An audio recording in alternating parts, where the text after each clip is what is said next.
Hello everyone. General power of attorney, அதாவது power பத்திரம் அப்படின்னு தமிழ்ல சொல்லுவாங்க.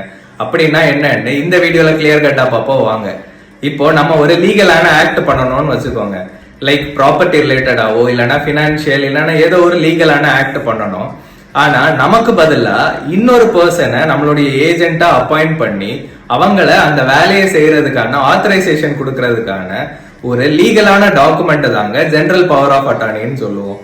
ஃபார் எக்ஸாம்பிள், இப்போ நமக்கு ஒரு லேண்ட் வாங்கணும்னு வச்சுக்கோங்க. அப்போ நமக்கு பதிலா இன்னொரு பர்சனுக்கு நம்ம ஒரு ஆத்தரைசேஷன் கொடுப்போம். அதாவது ரிட்டர்ன்ல எனக்கு பதிலா இந்த பர்சன் இந்த லேண்டை வாங்குவாரு என்னோட பேர்ல அப்படின்னு அவங்களுக்கு நம்ம ஒரு ஆத்தரைசேஷன் கொடுத்து அந்த ஒரு பத்திரத்தை நம்ம ரெஜிஸ்டர் ஆபீஸ்ல ரெஜிஸ்டரும் பண்ணிடுவோங்க.